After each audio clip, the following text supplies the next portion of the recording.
with a big poodle. Oh, these gays, they're trying to murder me. These gays, they're trying to kill me. Oh, I just want to be loved on a Vespa and make love on the Santorini, the Adriatic Sea. Oh, God. Hi, everyone. Welcome back to the one, the only main character with Jennifer Coolidge. Oh, yeah. Hit it right there. That's my G-spot. Yeah. Oh. Imagine this whole episode is just me doing sex noises by Jennifer Coolidge. That would be on. I hope if I did that, I would hope that that would be the most publicized podcast episode I think I'd ever do. I think that's the most important one. I'm not going to talk about gender, sexuality, human rights, civil rights, my thoughts on politics. No, the environment. The most important thing I've ever talked about is me being Jennifer Coolidge. Yeah. Hi everyone. Happy Halloween. It's the most wonderful time of the year. That is Halloween. And I know it sounds like I just smoked a pack of cigarettes, but I didn't. Fun fact, I didn't smoke any cigarettes this week. And that's crazy for Halloween weekend. I'm going to do this with my sunglasses off. So this week has been crazy. I was supposed to be Pamela Anderson on Friday night. So I went out for Friday night with my friends and I was like, I'm going to be barbed wire core. Like I got the tattoo, like I fake tanned. Like I was like, I just need a blonde wig. But the blonde wig that is in question is the one that you're looking at. And if you're listening to this, the blonde wig that I'm wearing right now is so, just to put it into perspective, it's Tanya from White Lotus. That's literally why I'm like wearing a full Jennifer Coolidge outfit when she hits the Vespa with her wretched husband. That's what I'm wearing right now. So it's not a bimbified Pamela Anderson platinum barbed wire blonde. So what did I do? I went far and beyond to look everywhere in the state of fucking New York to find a blonde wig that suited Pam Anderson. And I just couldn't find anything. Like, and I wasn't about to drop like $90 on a wig like that I was going to wear once. Just like, that's just not happening. So I was like, okay, we need to work with something. So I could just blow dry my own hair. And I was like, okay, well, we need to do something about this. So I got yellow spray paint for the hair. And I was like, okay, I'm going to try this out. And what it looked like was a golden retriever's head. That is what my hair looked like. I will post a photo for the video that you see what I looked like. It was maybe the most disgusting thing I've ever worn. So I was like, well, I just can't go. Like I give myself like 2 nights to look funny and then the 1 night to look hot for Halloween. It's the ratio of 2 to 1. One night where you can look sexy, where it's like, oh, I actually am attractive. And the others are like, oh, I actually do have a personality too. So that's where I'm at. Also, if you're noticing an update on the nails, both my pinky nails came off, my real nails. I don't want to talk about it. I cried. Not even because of the pain, but because it is a part of my personality to always have claws on. Like, I just feel like I need a whole new rebrand now. Like, I'm looking for like a whole PR firm now. I want to start in-house. I'm going to get, is that the lingo? I'm going to get an in-house publicity team, and we're going to start redefining my whole characteristic of who I am. Because if I don't have nails on, then who the fuck am I? Also, why is this blonde wig giving Justin Bieber of like constantly, like Justin Bieber 2010 core of like going like this all the time of like, yeah, like at one time. But there's been many times, like I've been Dobby for Halloween. I've been Guy Fieri for Halloween. I've been Nathan Fielder for Halloween. And this year it's Tanya fucking Coolidge. I don't even know if that's her last name, but that's what we're going with. I was on my deathbed yesterday. I was on my deathbed because I was so hungover. That I thought, okay, so this is it. So this is, but the thing is, I don't drink it that much anymore. But I was like, this is exactly the reason why I don't drink. I know if I'm gonna drink for a night out, the next day I'm fucked. Like, I'm not getting out of bed. I'm sleeping next to the toilet. Like, it's the whole thing. And I used to have prescription level Zofran, which is an anti-nausea pill. And I would put it under my tongue and I would just sit in the shower until it absorbed. I don't have any left. So I just had to like, okay, swallow all the bile that was coming out of my throat. And so I was like, okay, we just need to get the fuck out. But before I tell you what I did yesterday on my hungover day, I met some people on my night. I love being drunk but I hate the day after because I'm just like, time to make friends. Time to make friends with anyone on the street. I'm like the kind of bitch that if I see a brick wall, they're going to be my friend. I'm the kind of bitch, if I see you having a pulse, I'm like, oh, that's a new friend. So I was walking back and like, I know, like I called my girlfriend, I called my sister, I called my aunt, I called my mom, like no one was answering me so I could walk home with someone. Cause you know, you're not supposed to walk alone on the street at night as a woman. It's hard. It's hard being a woman. So I was like, okay, I'd rather just be making a friend right now. So I'm like, okay. So just to feel more comfortable. So I met this group of people and I was like, this girl had the most incredible red outfit on. I was like, oh my God, you look incredible. Like it's giving everything. And the guy hugged her. Like, I was like, I'm not hitting on her. Like, I swear to God, I'm just trying to be a friend. And I was like, oh, that's your girlfriend. Sorry. Like didn't want to make anyone uncomfortable. And then he's like, no, I'm gay. And I was like, so you're the doll. Okay, got it. So I was like, okay, well, let's all be friends. Like, let's talk about shit. And so we were just talking about everything. And I was like, my name is Yasmin. And they were like, Yasmin. And I was like, you said my name correctly the first time. Usually people are like, Yasmin. Like, I was like, this is huge. This is such ally activity. And so then they were like, yeah, like we're just hanging out. And I was like, oh my God, let's be friends. We made a TikTok together. I don't have access to this TikTok, but I'm like, I hope I looked good. If there's one thing about this TikTok me hammered out of my fucking mind is I hope I look good. And so I just became friends with them and I was like, obviously I have to shamelessly plug myself. I was like, do you guys listen to podcasts? What do you guys do for fun? Do you listen to podcasts? Wait, do you guys have a personality? Do you listen to podcasts? That's so funny. Have you heard of the podcast called Main Character with Yasmin? It's a podcast. I'm that annoying bitch. And they were like, oh my God, wait, I want to take a listen. And I was like, you guys, that means so much to me. And so then we just started talking. Anyways, I walked away and I left and I went home. And then I like made pasta alla vodka or vodka alla pasta. Italian. I'm Italian X. No, I'm not. 6%. But it's the fact that I just feel so in my element just being in New York and drunk. Like in LA, I was always the DD. I was always like chilled with, you know, going out, coming home, no problem. But now I'm like, I genuinely moving to New York has like brought joy into my life that I didn't feel before, even like the most mundane of just walking home drunk, which by the way, I really shouldn't be doing as a young woman, but the bar was so close to my flat. So also my flat, can you tell that I have my best friends in London and my girlfriend in the UK.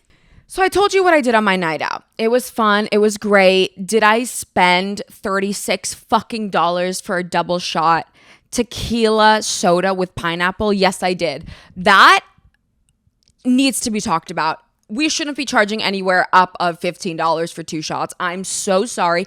I'm not asking for Casamigos. I'm not asking for 1942. I'm taking like the lowest grade tequila in the entire world. That should cost me nothing. So I don't know why bars here are charging an arm and a leg for a double shot of tequila for $36 fucking dollars. There's a special place in hell for you.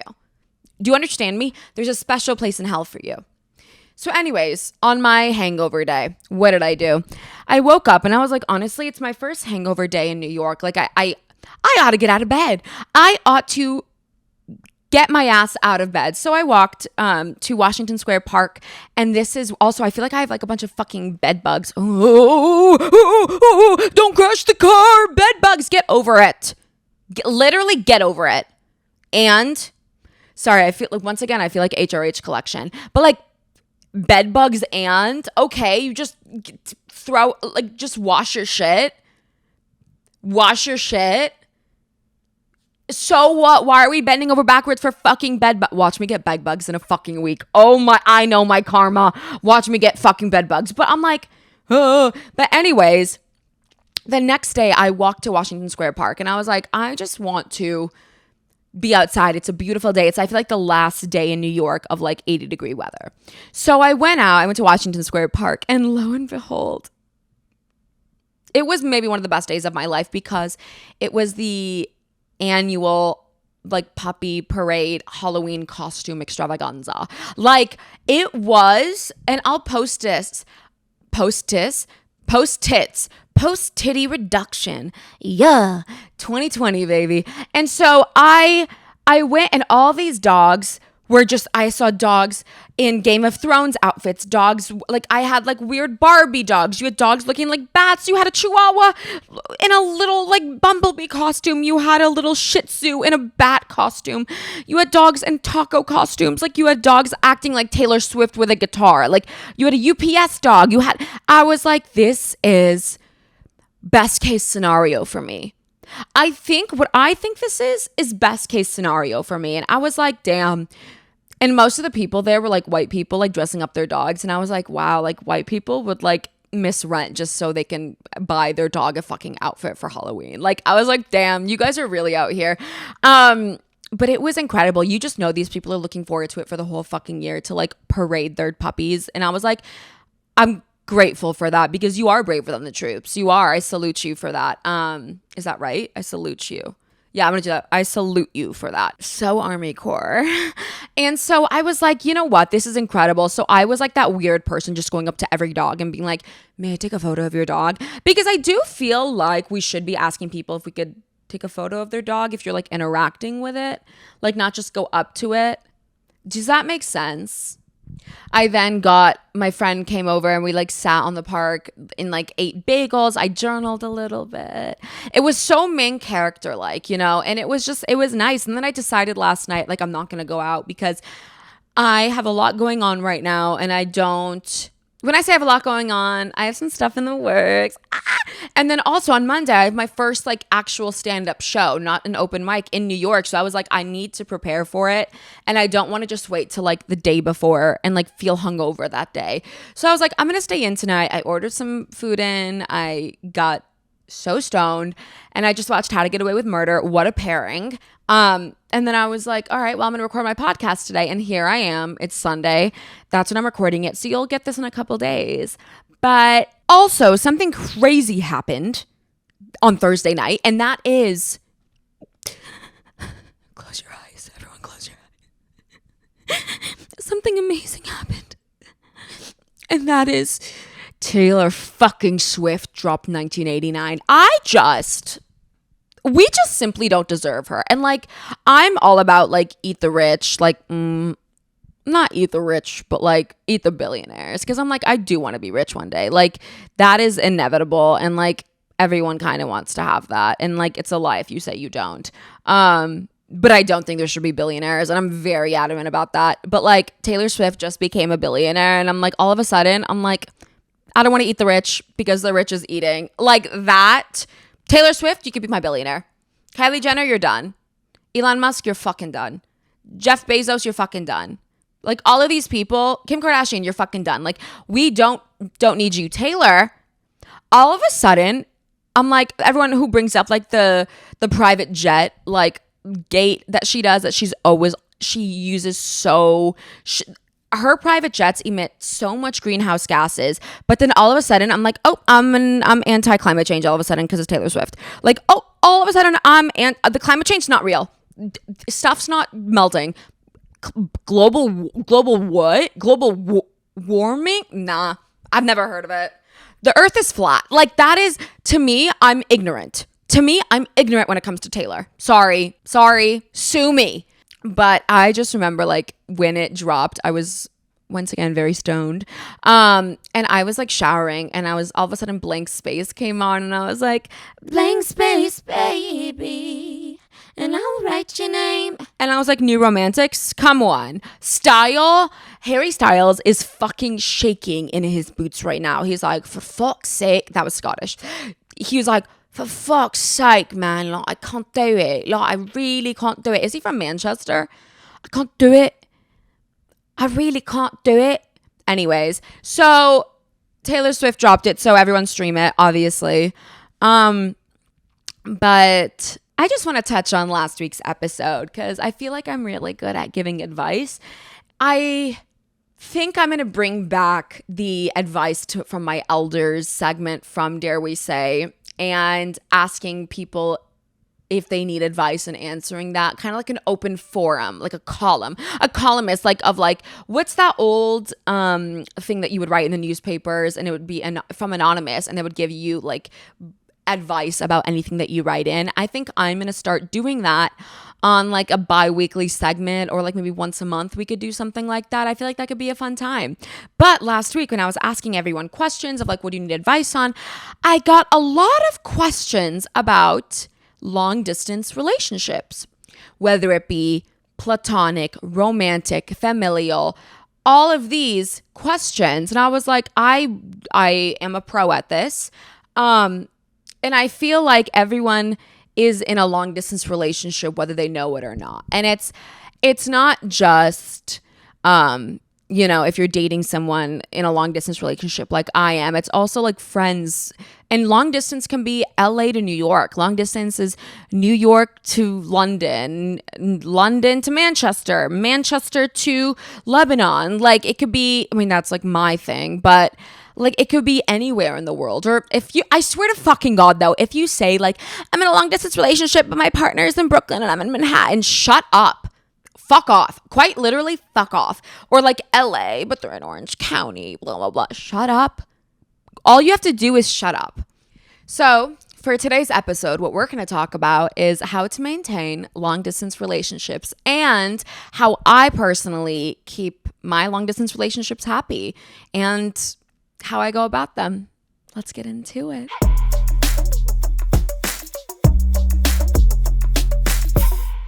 So I took a step back right now and I was like, I am going to take a fucking shower and then redo my hair and like put on sweatpants or something and then do the podcast episode. And then I was like, ugh, boring. Literally boring. So you're going to have to deal with me as Jennifer fucking Coolidge doing this podcast. So today we're going to be talking about long distance relationships. Like I said before, I'm going to touch on romantic and then platonic and familial. I'll start off with romantic. So I am in a long distance relationship right now. I have a partner and she lives in Manchester. She is Scottish, so she talks a bit like that. Yeah. And she's incredible. And so we met. Well, we actually didn't meet until 4 months after we started talking. So she was in the like we met on Hinge, okay? We met on Hinge and she wasn't there. So we were like, what the fuck are we gonna do? So our relationship started already long distance. So we already started off like doing the FaceTimes, texting, sending each other gifts, like getting to know each other on a level that you're not just, like going on a date and then going home with each other and then like getting to know each other through being physically together. And I feel like there's obviously two sides to the coin, but for me, I actually like that better because I've been with the whole like meeting with someone, we start dating, and then like a lot of the times it's very sexually driven and like intimately driven, but not in the intimacy of like getting to know each other, but rather just like hooking up. And then a relationship develops. But this, you have to start from square one of getting to know each other and really understanding your likes, your dislikes, your childhood, your dreams, your aspirations, what your pet peeves are, what things that you care about in the world. And so I think because of that, because we started in long distance, it has made our relationship so much easier. Because I feel so often when you're in a long distance relationship, sometimes it's like, oh, well, that one partner has to move because of work or of their dreams or whatever that may be. Whereas we've kind of already like, we know what our dreams are. We know what our aspirations are, and we're not going to stop at anything to get there. And we're riding the waves together. So it's not like, oh, I miss when I can just go to your house and like come over after a night out, or like I am having a hard day, just come over. Like we never got that. And in a sense, like that was that it not even was, it is really frustrating, and it's hard sometimes. And like I'm not gonna just sit here and say, also, if you're watching me, I keep fixing my hair because wearing a wig is it's itching. I'm itching a lot. I feel like I have lice. Imagine if I got lice. Imagine if I got lice. Literally, imagine if I got lice. I'm suing Jeff Bezos if I get lice from this fucking wig. But we started off like, obviously there is sexual attraction, and like she's fucking beautiful. And like we got to know each other FaceTiming, like really talking, never really intending on like actually like falling in love. Which I think is the best part of it all, is like when you don't plan on it. And like obviously if you plan on falling in love with someone, like are you actually in love with them, or you're in love with the idea of them? And with us, it just fell into place. And it was hard in the beginning. It was really hard. But this was back when I was in LA, so there was an 8-hour time difference. Now it's 5 hours, which is, 3 hours shorter. So I feel like when it comes to long distance relationships, there are so many ways that you have to make it work. And there has to be a level of expectation on both sides. And I'm going to get into that. So the number one tip I would give you is spend time with them, even though you're not with them. So for example, if you're just like, for me, like when I'm just like cleaning my apartment or just hanging out, and like she's out scootering around, like wherever she's going, like I'm just going to hang out with her. Like we'll talk on the phone. It's not always FaceTiming. It's also just audio, just being able to be together. And kind of like if she's going shopping, like I can help her pick out some things, or like grocery shopping. Like when I come home from grocery shopping, I always do a haul, just for her, like so she sees that. And so it feels like we're together physically. Another thing is we will start the same TV shows together. Like we just finished The House of Usher, and like we're like, you can like kind of touch base on where you're at. It's kind of like a book club, but for TV shows with your partner. Another thing is making designated time for your person. And I'm not gonna lie, I had a problem with this, and I still do sometimes. And this is something that I'm working on so I could be a better partner. It's not just like aimlessly hanging out on FaceTime and not talking. Like sometimes that's good. I do think sometimes that is important, just to have that, like as if you were actually physically together. But also like we don't get to have date nights, because my nights is the middle of her night, or my mornings, her mornings, I'm still asleep. So you have to really plan accordingly to each other's schedules, and to like actually map out when works. Because if your partner is next to you, like you could just like, you want to grab dinner tonight, like let's go for a movie, let's do all of these things together. Where it's like, for example, on Valentine's Day, like we both got the ingredients to make chocolate chip pancakes. We set ourselves time. Hers was for dinner, mine was lunch, and we made chocolate chip pancakes together on FaceTime. I think that has really helped me in my relationship, of really setting aside a time and like making the attention of being with this person. It's like playing games on your phone together. And like I know like being on your phone is a lot, but technology is your best friend in this sense, because like that is the way. Like we can't fucking send an owl with a letter, like, or like pigeons. I fucking hate pigeons. She likes pigeons, and I'm like, look, we can't just send like a note to each other like that. I know it sounds cheesy, but like actually court your partner.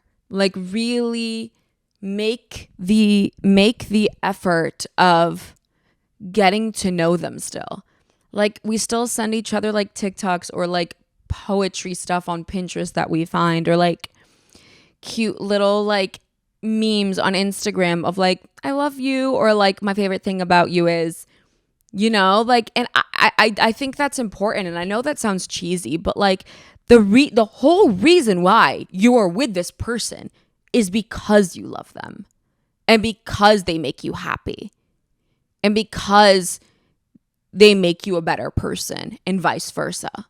So why wouldn't you be like that? I feel like in relationships nowadays, and I'm going to take a step back from the long distance. This isn't any relationship.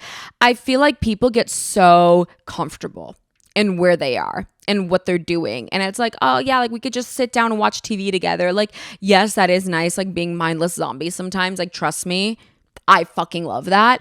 But at the same time, don't you want to like explore with this person and like learn more about yourself and learn more about them and about the world around you while having this person with you? I think that's the whole point of relationships, is growing like a fucking flower with this person and like watching the world grow as a flower around you and like hearing their perspective, them hearing yours. And I feel like never get too comfortable and like tolerating things, you know?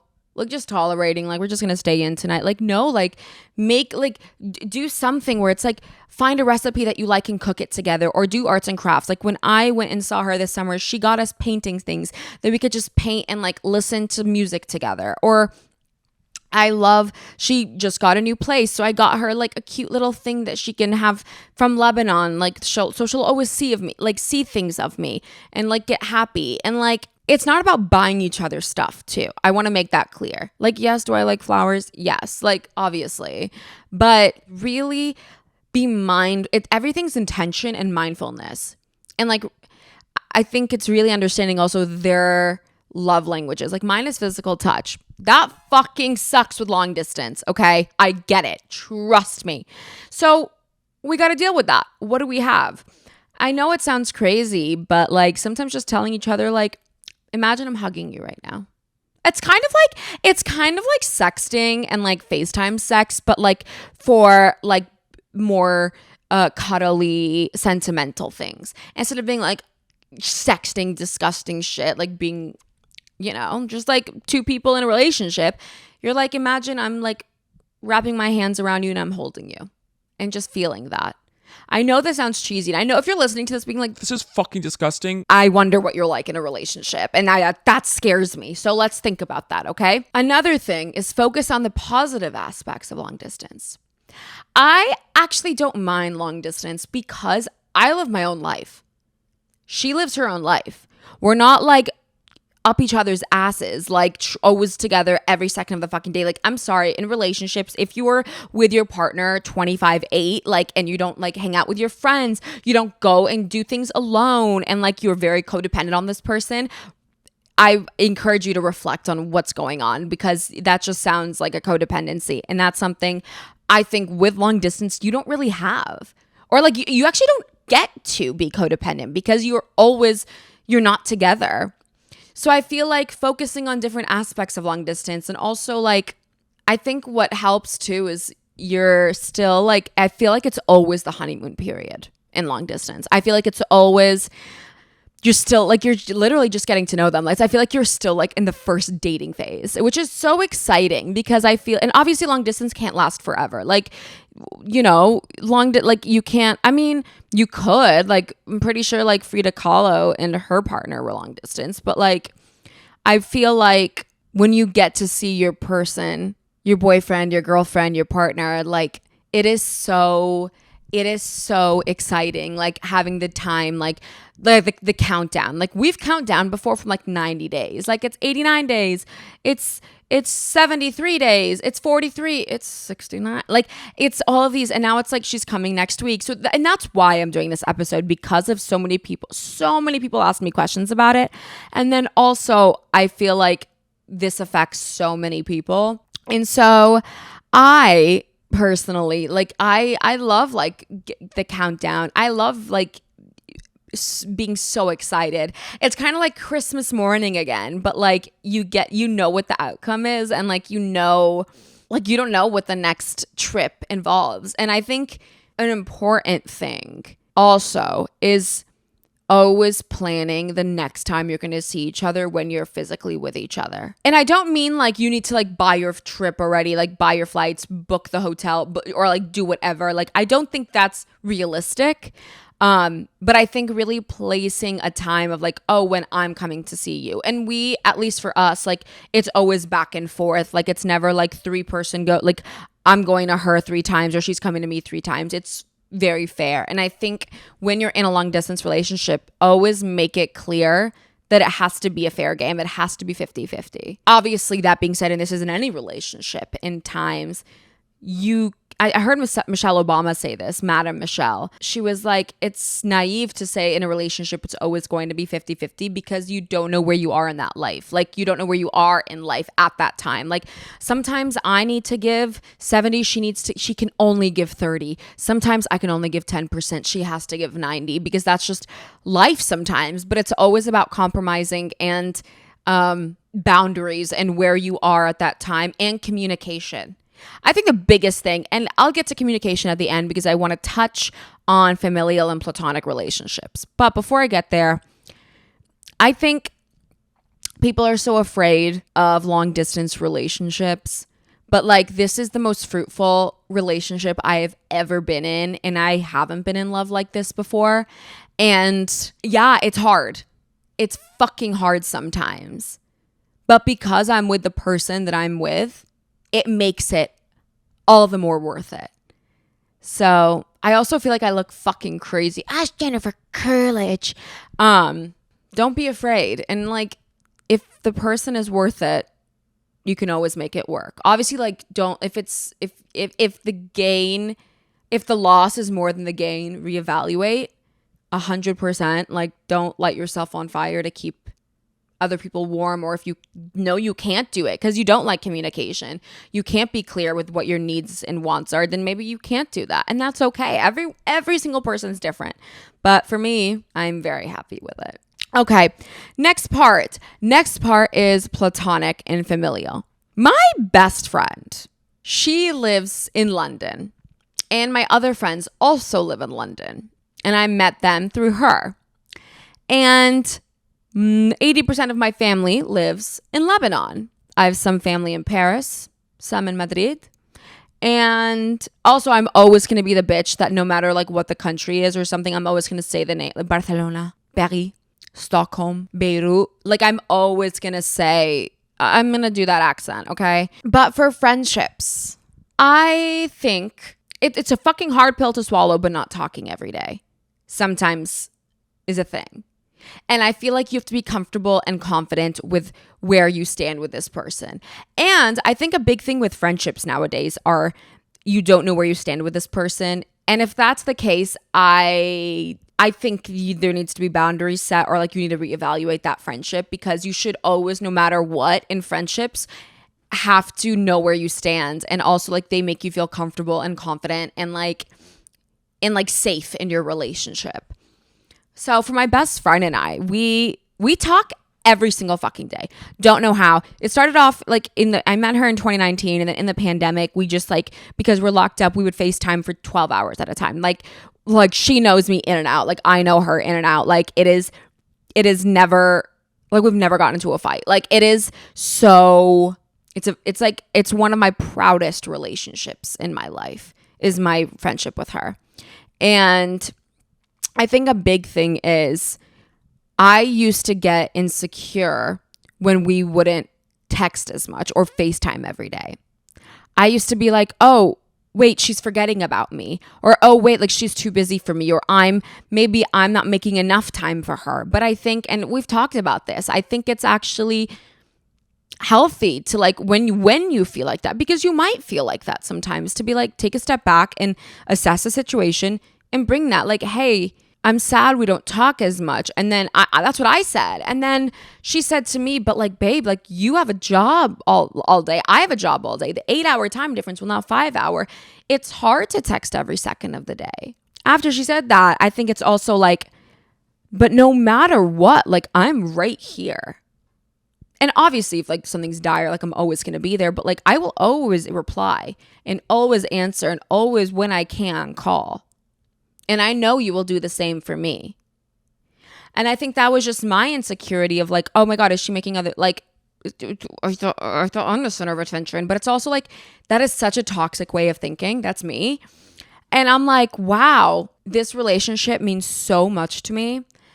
And I should be comfortable and like secure enough in where we are that like, I don't need to message her or talk to my friends when I'm getting a coffee, like when I'm like taking a shit, when I'm doing anything like that. Like, everything Like, you just need to be very secure in this. And also, like, set expectations where, like, sometimes your friends won't be able to reply right away. Sometimes you can't reply right away. Sometimes you're going to have to miss their call, vice versa. I think a big thing for long distance friendships and familial things are also just, and I think this is also with like friends that you are with nearby. It's like, when you think of them, text them. When you think of them, like, let them know what you're thinking. Be there for them and always make it clear that you're their anchor and that you love them and that you care about them. And that's with every relationship, not only platonic, not only familial, not only romantic, for everything. I think be there. Be the person that they expect you to be because I would hope that they would be the same thing for you. Like, I know at a drop of a dime if I need my friends to be there, especially my best friend long distance, or my friends in London long distance, my family in Lebanon, obviously my partner in Manchester, like, they will be there for me. Because we have that clear communication, those clear expectations. I also think in these relationships, don't just keep it surface leveled. Like, when you guys can text or when you can call, don't just talk about like, hi, how's it going? How's your day? Like, what's going on? Tell me about life. How's the family? Blah, blah, blah. I think also, like, and this is for all the relationships, but like, talk about current events. Get each other's perspective of what's happening in the news.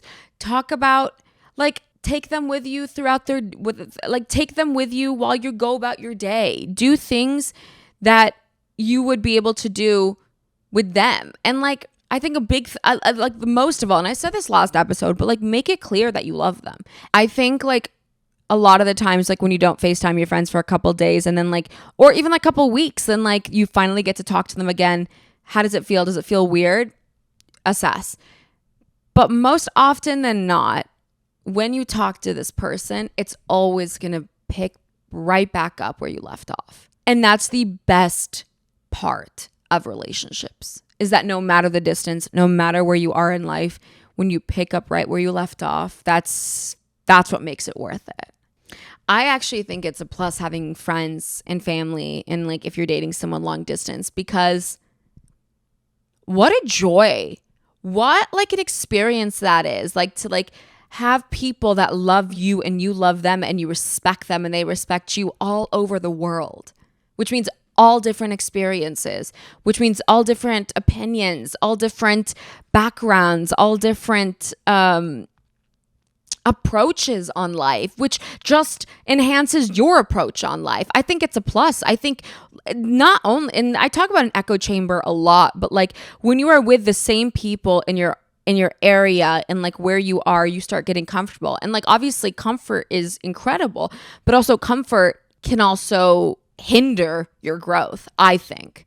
So when you have people who are all over the world, it allows you to get uncomfortable in a way of like growing and like learning and seeing the world for what it is. So all in all, this is what I've learned in my long distance relationship. Sorry, I know it's like a crazy episode of like Halloween and then long distance relationships, but like I'm so proud. Oh God. I'm so proud of my long distance relationships with my partner, with my best friend, with my friends, with my family. The number one thing, and this is with your friends, family, whoever, close to you, with your partner, if they're close or if they're far, always make it clear that you love them. No matter what, no matter where you are, always make it clear that you love them. I think people don't tell each other that they care about them enough. I think that's also vulnerability and also just acting like, nah, I'm good. But actually like making it, just let them fucking know that you're thinking about them. Like random acts of kindness. That shit goes so far. So your homework class, listen up. Your homework for today is think about someone right now who's the first person that pops up in your head. Are they a good person? Good. I want you to text them that you're thinking of them. No matter who it is, it could be a friend, it could be your partner, it could be your family member, it could be a random person that you met once that like really made an impact on your day and like really made your day or something. And like if you have communications with them, tell them you're thinking about them. Like I promise you that will make their day. And that's the whole key about relationships, whether it's long distance or long distance or close proximity relationships, like just make people feel seen. And that's the number one thing. So with that, all in all, I think that is the end of this episode because this wig is actually gonna, I can't. Should I do a wig reveal? Should I literally do a wig reveal right now? Hannah, I need to end this episode actually right now. Oh my God, I actually need to end this episode. You see this pinky? I'm like falling apart. Okay, we're ending this episode. I love you guys. I'll see you next week. Bye. Make sure to like, subscribe, download all future Main Character with Yasmin episodes, and major thank you to our incredible editor and producer, Max Shepardson. I'll see you next week. Bye.